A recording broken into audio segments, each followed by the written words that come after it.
거룩하신 하나님 아버지, 2022년을 마무리하는 시간을 맞이하여 연말 기도주일로 불러주셔서 예배드리게 하신 은혜를 감사드립니다.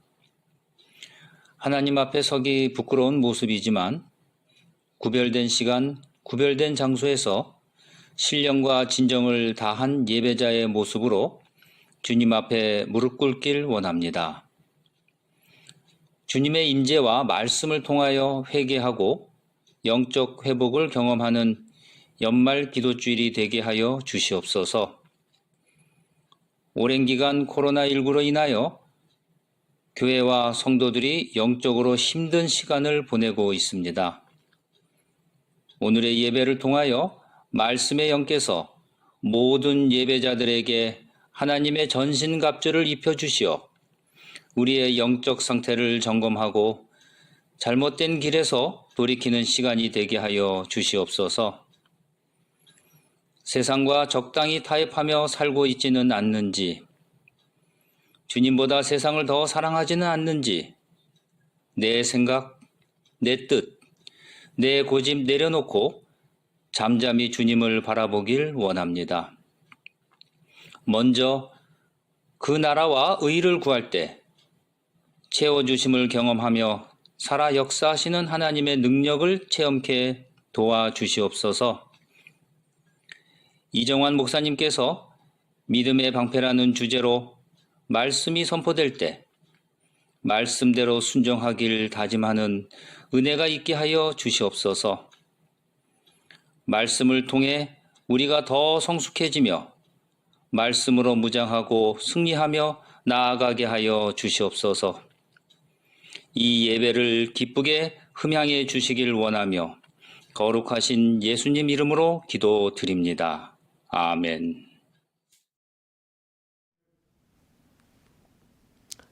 재림 성도 여러분, 안녕하십니까? 하나님의 전신갑주를 입으라 네 번째 시간입니다. 먼저 하나님의 말씀 에베소서 6장 10절부터 18절의 말씀을 봉독하겠습니다. 끝으로 너희가 주 안에서와 그 힘의 능력으로 강건하여지고 마귀의 간계를 능히 대적하기 위하여 하나님의 전신갑주를 입으라. 우리의 씨름은 혈과 육을 상대하는 것이 아니요 통치자들과 권세들과 이 어둠의 세상 주관자들과 하늘에 있는 악의 영들을 상대함이라. 그러므로 하나님의 전신갑주를 취하라. 이는 악한 날이 너희가 능히 대적하고 모든 일을 행한 후에 서기 위함이라. 그런즉 서서 진리로 너희 허리띠를 띠고 의의 호심경을 붙이고 평안의 복음이 준비한 것으로 신을 신고 모든 것 위에 믿음의 방패를 가지고 이로써 능히 악한 자의 모든 불화살을 소멸하고 구원의 투구와 성령의 검 곧 하나님의 말씀을 가지라. 모든 기도와 간구를 하되 항상 성령 안에서 기도하고 이를 위하여 깨어 구하기를 항상 힘쓰며 여러 성도를 위하여 구하라. 저희는 계속 인생의 영적 전쟁에서 영적 무장을 함으로 승리할 수 있는 비결을 말씀을 통해 배워가고 있습니다. 지난 시간까지 진리의 허리띠, 의의 호심경, 평안의 복음이 준비한 신 세 가지를 살펴보았습니다. 오늘 이 시간은 네 번째 무장인 하나님의 전신갑주, 믿음의 방패에 대해서 살펴보도록 하겠습니다. 하나님의 전신갑주 네 번째 복장은 믿음의 방패입니다. 로마군의 방패는 나무판을 여러 개 덧대어 사각 모양으로 만든 후 범포와 송아지 가죽을 씌웠다고 합니다. 또한 가로 약 76cm, 세로 약 120cm 정도로 몸을 충분히 가릴 수 있을 만큼 컸으며 좌우로 휘어진 모양으로 만들어서 적의 화살이 튕겨나가도록 빛각을 주었다고 합니다. 적의 대대적인 화살 공격을 받을 때는 모든 군인이 밀집해서 방패로 서로를 보호하여 적의 화살이 들어올 수 있는 틈을 주지 않는 귀갑진이라는 진영을 짤 수 있도록 방패를 사용했다고 합니다. 로마 군인이 전쟁에 나갈 때 피해를 입는 첫 번째는 바로 적들로부터 무수히 날아오는 화살 공격이었습니다. 특별히 단순히 화살만을 쏘는 것이 아니라 그 화살의 끝에 불을 붙여 쏘는 불화살의 공격은 위협적이었습니다. 화살을 맞고 바로 죽거나 쓰러지는 것은 아닙니다. 그런데 그 불화살의 불이 병사들의 옷에 옮겨 붙게 될 때는 상황이 달라집니다. 불은 심리적으로도 병사들을 위축시킬 뿐만 아니라 진영을 흐트러 놓게 됩니다. 그래서 로마 군인들은 불화살의 공격을 막기 위해 전신을 가릴 수 있는 큰 방패에 가죽을 씌워 그 가죽에 물을 흠뻑 묻혀 불화살의 공격으로부터 대비했다고 합니다. 사탄이 정죄의 칼날로 우리의 양심을 찌를 때를 위해서는 의의 호심경이 필요했습니다. 이제 사탄이 우리의 삶의 현실적이고 육신적인 모든 문제를 공격하는 불화살을 막아내기 위해서는 믿음의 방패가 필요합니다. 이 땅을 살아갈 때 사탄의 유혹과 시련은 우리의 인간관계와 먹고 사는 생활의 모든 면에 문제를 만들어서 우리를 고통스럽게 합니다. 산 하나를 넘었다 싶으면 또 다른 산이 우리를 기다리고 있습니다. 태어나는 순간부터 죽을 때까지 모든 것이 문제입니다. 삶이란 해결해야 할 문제의 연속입니다.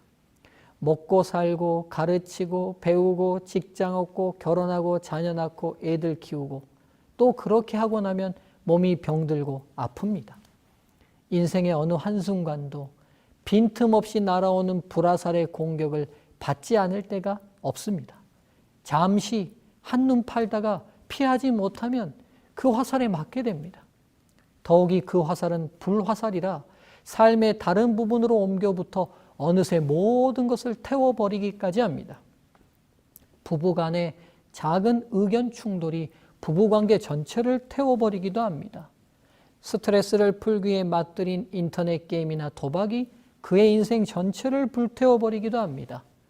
허탈감에 보던 인터넷 쇼핑 채널이 어느 순간 가족 경제를 마비시키고 가족 전체를 불태워버리기도 합니다. 학창시절 사귄 친구의 영향으로 아름다운 청춘을 태워버리기도 합니다. 이렇듯 인생의 작은 불화살 하나가 전체를 태워버리는 경우들이 허다합니다. 성도 여러분, 혹시 선풍기 아줌마라는 말을 들어보셨습니까? 2004년 SBS 교양 프로그램 순간포착 세상에 이런 일이에서 잃어버린 얼굴 편을 통해 처음으로 그녀의 삶이 세상에 알려지게 되었습니다. 당시 그녀의 외모는 아주 충격적이었습니다. 일반인의 얼굴 크기 3배가 넘게 부풀어 올라 있었기 때문입니다. 그녀의 얼굴이 이렇게 된 이유는 바로 성형 중독에 의한 부작용 때문이었습니다. 자신의 얼굴에 만족하지 못하고 계속적으로 얼굴에 칼을 대었으며 불법적인 시술을 받게 됩니다. 나중에는 자신이 직접 콩기름, 파라핀, 공업용 실리콘 등을 주입하는 지경에까지 이르게 됩니다. 나아가 조현병과 정신질환을 얻었고 환청으로 넣어라라는 말을 들을 때마다 불법 시술을 시도했다고 합니다. 이런 그녀의 안타까운 사연은 한국 사회의 성형 열풍에 대한 경각심을 불러일으키는 계기가 됩니다. 이후 그녀는 새로운 삶을 위해 이물질 제거 수술을 받고 재활치료를 시작하며 많은 국민들로부터 지지와 응원을 받습니다. 또한 그녀를 소개한 프로그램은 많은 성원에 힘입어 제38회 휴스턴 국제필름 페스티벌에서 실화에 기초한 프로그램 부분 은상을 수상하기도 합니다. 그녀가 성형 중독으로 이렇게 힘든 인생을 살게 된 그 시작은 아주 작은 불만에서 시작되었습니다. 아름다운 외모였던 20대 초반 가수가 꿈이었던 그녀는 밤무대에서 음악 활동을 시작합니다. 그런데 최고가 되기 위해 더 예뻐져야 한다는 마음에 평소에 불만이었던 사각턱을 교정하는 불법 시술을 받게 됩니다. 바로 이것이 시작이었습니다. 예뻐지고 싶은 마음, 그래서 가졌던 사각턱에 대한 작은 불만의 불화살 하나가 자신의 전체의 삶을 태울 수 있는 원인이 되리라고는 그녀 또한 미처 생각하지 못했을 것입니다. 그녀만의 이야기가 아니라 지금 이 순간에도 그리스도인을 포함한 세상의 많은 사람들 또한 쉴 새 없이 쏘아대는 사탄의 불화살에 맞아 삶을 태우고 있는 안타까운 현실을 저희는 목격하게 됩니다. 그래서 삶의 어떤 부분과 영역에서 날아올지 모르는 사탄의 불화살 공격을 막기 위해선 분명한 대책이 필요합니다. 바로 그 대책으로 믿음의 방패를 준비해야 합니다. 사탄의 불화살 공격은 우리의 현실적 문제들을 공격합니다. 이 모든 불화살을 막을 수 있는 방법은 바로 하나님을 향한 믿음의 방패뿐입니다. 하나님께서는 매사 모든 일에 우리를 향한 사탄의 불화살 공격을 막을 4가지의 믿음의 방패를 제공하십니다. 이제 하나하나 살펴보겠습니다. 첫째, 현실의 문제 앞에 저희가 들어야 할 첫 번째 믿음의 방패는 하나님께서 나를 사랑하시는 아버지 되신다는 믿음입니다. 재림 성도로 현실을 살아갈 때 저희는 저희보다 지적이고 저희보다 많이 가지고 저희보다 능력 있고 저희보다 뛰어난 많은 사람들과 불과 불 비교당하고 경쟁하며 살아갈 수밖에 없습니다. 나의 의도와는 관계없이 사탄은 세상 속에서 사람과 사람을 계속적으로 비교시키며 경쟁시킵니다. 그 속에서 내 존재가 한없이 초라하고 위축되어 나라는 존재 자체를 부정하고 싶을 때가 있지 않습니까? 그때 이 말씀을 기억하시기 바랍니다. 시편 89편 26절, 그가 내게 부르기를 주는 나의 아버지시요 나의 하나님이시요 나의 구원의 바위시라 하리로다. 그렇습니다. 내 존재의 능력, 실력, 소유와 관계없이 내 존재 자체가 하나님의 자녀이며 만유의 주제 되시는 하나님이 내 아버지 되십니다. 비교하고 경쟁하는 세상에서는 내 능력과 내 실력과 내 소유로 나 자신의 가치를 증명해야 합니다. 그러나 저희는 그럴 필요가 없습니다. 내 능력, 실력, 소유와 관계없이 내 존재 자체가 고귀합니다. 바로 하나님이 우리 아버지 되시기 때문입니다. 비교하고 경쟁하는 세상 속에서 계속적으로 우리를 위축시켜 우리 인생을 태워버리려는 사탄의 불화살 공격 앞에 하나님이 내 아버지 되신다는 믿음의 방패를 높이 들지 않으시겠습니까? 지금 여러분이 계신 그곳이 어디이든지 여러분의 존재 자체가 비교하여 무시하고 경쟁에서 진다 할지라도 위축되지 마십시오. 주눅들지 마십시오. 우리가 비록 비교해서 뒤떨어지고 경쟁에서 도태된다 할지라도 우리는 낙심하고 좌절하지 않을 분명한 이유가 있는 사람들입니다. 바로 하나님의 자녀들이기 때문입니다.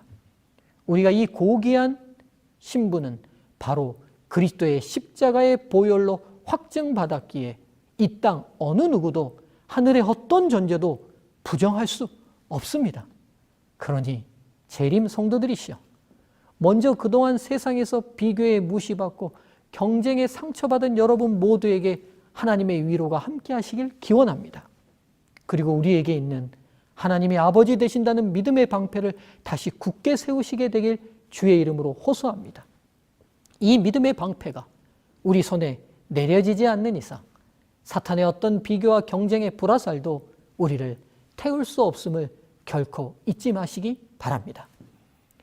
현실의 문제 앞에 저희가 들어야 할 두 번째 믿음의 방패는 하나님께서 나의 인생 모든 문제의 해결자 되어주신다는 믿음입니다. 재림 성도는 현실 속에서 해결해야 할 수없이 많은 문제들을 만나게 됩니다. 그 문제들 중에는 공격받을 어떤 이유와 원인도 내가 제공하지 않았음에도 불구하고 내가 감당하고 해결해야 하는 상황들도 닥쳐옵니다. 그래서 베드로 사도는 이런 문제를 베드로전서 2장 19절에서 부당한 고난이라고 표현합니다. 내가 원인을 제공하지도 않고 내가 일으키지도 않은 문제 때문에 어려움을 겪는 것은 정말 억울한 일이 아닐 수 없습니다. 그러나 실상 재림 성도로 저희가 만나는 많은 문제들 중에서는 부당한 고난이 적지 않습니다. 바로 그 이유는 선악의 전쟁 중에 사탄이 저희를 향한 불화살을 쏘고 있기 때문입니다. 저희가 자초해서 발생한 문제가 아닌 저희들이 하나님의 군인이라는 이유만으로 당하게 되는 공격인 것입니다. 그래서 베드로 사도는 이 부당한 고난을 만나는 하나님의 백성들에게 이렇게 권면합니다. 부당하게 고난을 받아도 하나님을 생각함으로 슬픔을 참으면 이는 아름다우나 부당한 고난 앞에 하나님을 생각함으로 슬픔을 참는 것이 아름다운 것이다 라고 말씀합니다.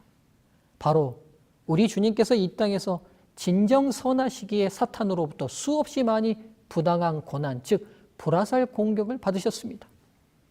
우리가 만일 그분과 같은 부당한 고난을 받는다면 바로 저희가 우리 주님이 서 있는 같은 편에 서 있다는 가장 힘있는 증거가 되는 것이 아닙니까? 재림 성도에게 있어서 이보다 더한 영광이 어디 있겠습니까? 그러니 부당한 고난 앞에 감사할 수 있는 성숙한 재림 성도들이 되시길 바랍니다. 또한 우리 재림 성도들에게 있어서 부당한 고난은 하나님을 생각하는 은혜가 되길 간절히 바랍니다. 바로 이렇게 인생의 부당한 고난, 사탄의 불화살의 공격을 막아낸 믿음의 선배가 계십니다. 바로 요셉입니다. 그가 형들에게 팔리게 된 정말 너무나 고통스러웠던 그날, 요셉은 노예 상인들에게 끌려가며 무슨 생각을 했을까요? 그때 요셉의 생각은 그의 아버지의 하나님께로 향하였다. 그는 어린 시절에 하나님을 사랑하고 경외하도록 가르침을 받았다. 때때로 그는 아버지의 장막에서 야곱이 그의 집으로부터 도망해 나와서 방황하던 때에 그가 본 계시에 대한 이야기를 들었다. 그는 여호와께서 야곱에게 약속하신 언약과 그 언약이 어떻게 성취되었는지에 대해 들었다. 곧 필요할 때에 어떻게 하나님의 천사가 그를 교훈하고 안위하고 보호하셨는지에 대해서 들었다. 그리고 그는 사람들을 위하여 구주를 준비하신 하나님의 사랑을 배웠다. 이제 이 모든 귀한 교훈이 그의 앞에 생생하게 떠올랐다. 요셉은 자기 조상들의 하나님이 자기의 하나님이 되시리라는 것을 믿었다.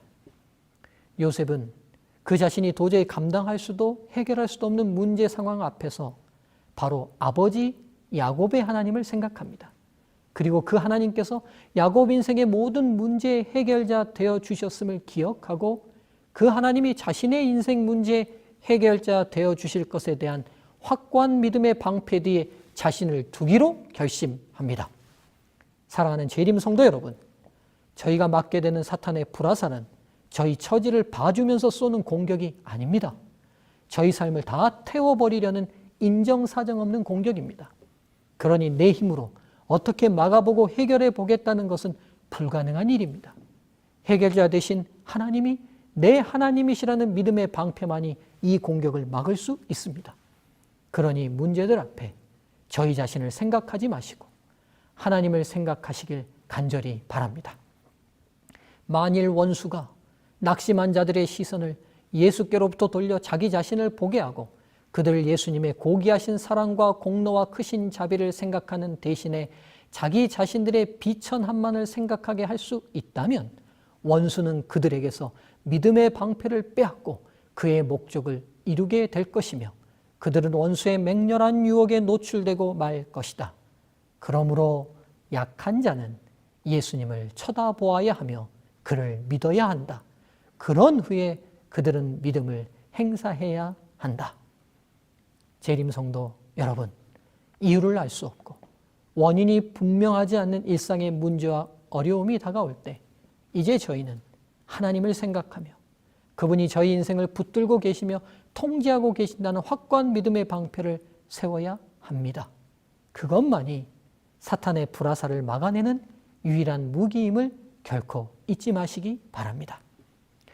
현실의 문제 앞에 저희가 들어야 할 세 번째 믿음의 방패는 하나님의 말씀에 순종하는 것이 나의 행복이며 안전이라는 믿음입니다. 저희들이 당면한 인생의 문제들을 해결해가는 과정에서 불가불 선택을 할 수밖에 없습니다.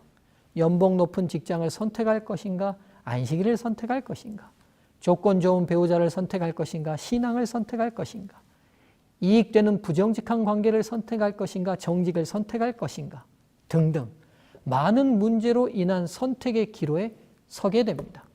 그 선택들은 지금 당장 저희에게 유익을 줄 수 있는 유혹을 내포하고 있습니다. 그래서 문제를 해결하기 위한 선택이 때로 저희들에게 엄청난 시험이 됩니다.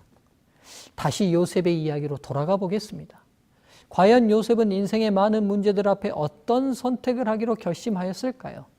그가 형들에게 팔려 애굽으로 내려가는 동안 그의 마음속에 일어난 결심을 부조와 선지자를 통해 들여다볼 수 있습니다. 어떤 환경에 처하더라도 하늘 왕의 신민답게 행동하여 하나님께 충성을 다하리라는 고결한 결심으로 그의 영혼은 감동되었다. 그는 한 마음으로 하나님을 섬기며 그의 운명의 시련을 인내로 당하며 날마다 의무를 성실하게 수행하고자 하였다.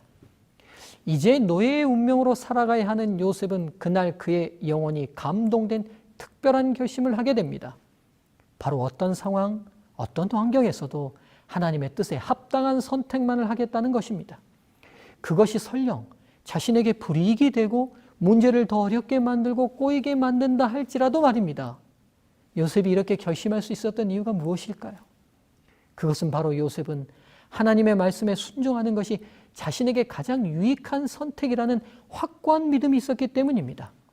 하나님의 말씀에 순종하여 얻게 된 모든 손실과 고난의 자리가 요셉에게는 행복의 자리라는 믿음이 있었기 때문입니다. 그래서 요셉은 형들과 관계에서도 정직을 선택하고 보디발의 아내의 유혹에서도 순결을 선택하고 애굽의 왕궁에서도 성실을 선택했던 것입니다. 사랑하는 재림 성도들이시여, 사탄이 쏘는 문제들 앞에서 선택해야 할 때 언제나 하나님 말씀에 순종하는 것이 저희의 행복이며 안전이라는 믿음의 방패를 높이 드시게 되길 간절히 바랍니다. 현실의 문제 앞에 저희가 들어야 할 네 번째 믿음의 방패는 교회는 그리스도 안에서 한 몸이며 지체라는 믿음입니다. 로마 군인들은 불화살을 막기 위해 방패를 자신만을 위해 사용하지 않았습니다.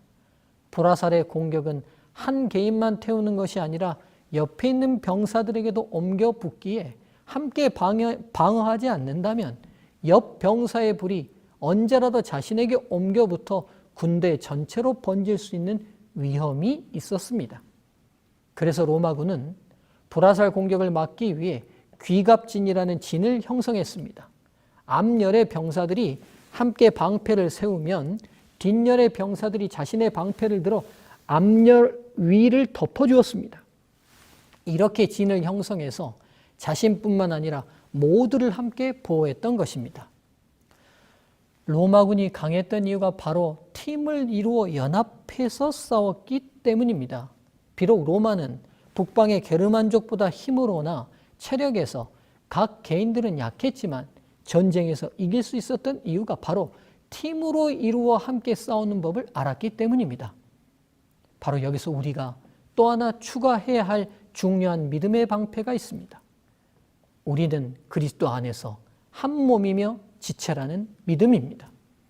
우리가 한 몸에 많은 지체를 가졌으나 모든 지체가 같은 기능을 가진 것이 아니니 이와 같이 우리 많은 사람이 그리스도 안에서 한 몸이 되어 서로 지체가 되었느니라. 교회란 단순히 한 사람이 예수님을 만나 구원받는 것으로 끝나는 곳이 아닙니다. 교회는 그리스도라는 몸의 일부가 되는 과정을 훈련하는 곳이며 몸의 일부가 된 지체 간에 서로 연합하여 하나가 되어가는 것을 배우는 곳이며 마침내 그리스도 안에서 한 몸, 한 지체를 이루는 곳입니다. 재림 성도 여러분, 교회를 통해 하나님과 성도 개인이 하나 되어가는 과정이 중요한 것처럼 성도들이 그리스도의 몸의 일부로서 서로 연합하여 한 팀으로 세워져 가는 것 또한 너무 중요한 일이라는 사실을 확고히 인식하시길 바랍니다. 코로나 상황 속에서 온라인이 저희들의 교회의 기능에 많은 영향을 미치게 되었습니다. 온라인을 통한 예배와 성경 공부, 교과 토의와 구역반 모임, 그리고 기도회 등 모든 사역과 활동이 성도와 성도를 그리스도 안에서 한 몸과 지체로 세워가는 유용한 도구로 활용되길 간절히 소망합니다. 교회 목회자의 설교에 만족되지 않아서 성도 간에 불편한 관계가 있어서 교회가 내 필요를 채워주지 못하기에 등등의 이유로 교회가 아닌 온라인을 통한 신앙 활동으로 교회 생활과 단절되고 멀어지는 상황이 저희들에게 일어나지 않길 간절히 소망합니다. 재림성도 여러분, 주님께서 당신의 피로 교회를 세우신 더 높은 뜻을 잊지 마시길 바랍니다. 저희가 그리스도 안에서 함께 믿음의 방패를 들 때 먼저는 아직 믿음의 방패를 잘 활용하지 못하는 연약한 성도를 보호할 수 있습니다. 또한 교회 밖에서 피 흘려 죽어가는 영혼을 그 방패 아래로 불러들여 살릴 수 있을 것입니다. 나아가 함께 그리스도의 이름으로 대우를 맞춘 믿음의 방패를 붙든 믿음의 손은 영혼을 사랑하는 예수님의 마음을 닮아가게 할 것입니다. 오늘 이 시간 저희 현실의 모든 문제를 향해 불화살을 쏘는 사탄의 공격 앞에 저희들이 들어야 할 믿음의 방패 4가지를 살펴보았습니다. 비교와 경쟁의 세상 속에서 저희 존재의 가치가 공격받을 때 하나님께서 나의 아버지 되시고 구원자 되신다는 믿음의 방패를 듭시다. 원인과 이유를 알 수 없는 인생의 문제와 어려움으로 공격을 받을 때 하나님께서 나의 인생의 모든 문제의 해결자 되어 주신다는 믿음의 방패를 듭시다. 문제와 어려움 앞에 잘못된 선택을 하도록 유혹의 공격을 받을 때 하나님의 말씀에 순종하는 것이 나의 행복이며 안전이라는 믿음의 방패를 듭시다. 그리스도의 몸된 교회의 공동체의 연합이 공격받을 때 우리는 그리스도 안에서 한 몸이며 지체라는 믿음의 방패를 듭시다. 전국의 재림성도 여러분, 저희들이 이 믿음의 방패를 연합하여 함께 들었다면 사탄의 어떤 불화살의 공격도 결코 저희를 태우지 못할 것입니다. 지금 다 함께 이 믿음의 방패를 들어 전국의 모든 재림교회가 영적으로 가장 안전하고 평안한 장소가 되도록 합시다. 바로 지금 말씀을 들고 있는 여러분의 교회가 불화살의 공격에 노출되어 있는 영혼들을 살려내는 믿음의 방패 교회가 되길 간절히 바라며 오늘의 말씀을 마치겠습니다. 감사합니다.